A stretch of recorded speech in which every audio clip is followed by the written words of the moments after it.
DXF Importer Tutorial Number 3, Importing Complex Multi-Piece Drawings. In the CarveWright Designer software, go to File, Import, Import DXF File. The DXF import software will then prompt you to choose your file. Browse and locate the desired DXF file and select Open.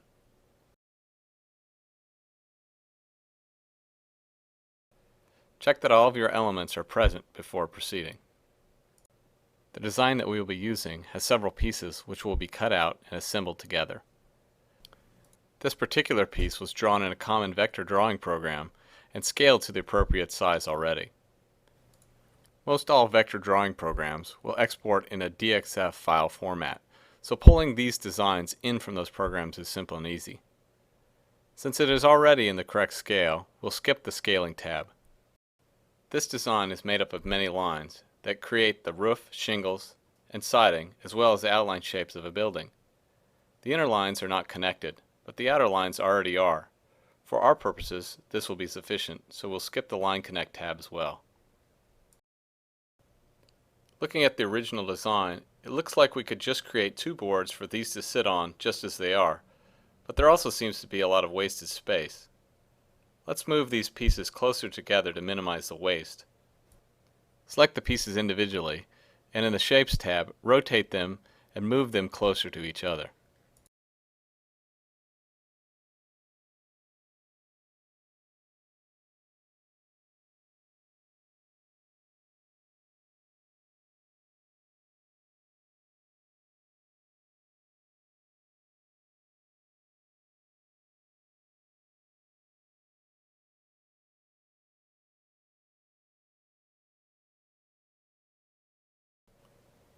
Back in the Boards tab, we can see what the actual size of the board will be by selecting all the pieces across the top.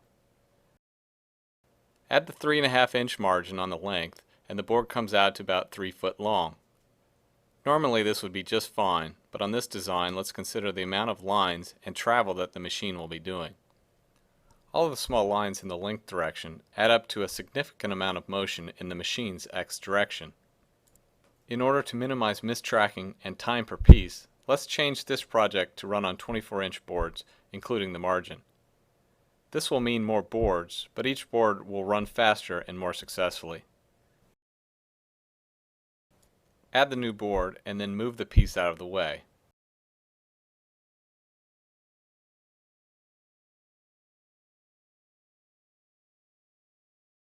Clone the board a couple of times so we can arrange these pieces where they fit best.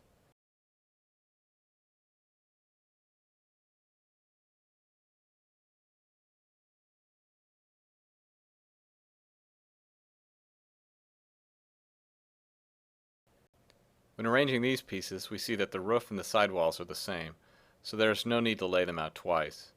We will just run the same project twice and get the needed pieces. Select the extra pieces and delete. Inspect the boards to verify everything looks good and press the Finish button.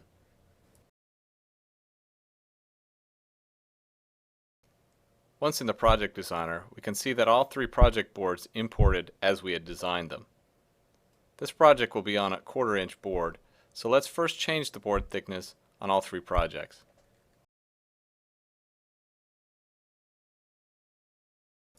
Next, select all the outside lines and select Cut Path.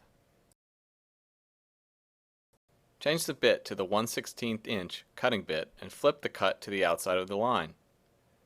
With these cuts still selected, group them in the carving list.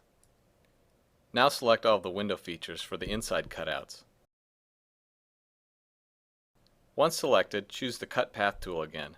Change the bit to the 1/16 inch cutting bit and leave the cut on the inside of the line. Also group these together in the carving list. Now with those cuts within their own groups, the remaining lines in the list can all be selected separately. Select all of the remaining lines that are not grouped and choose the Select Bit.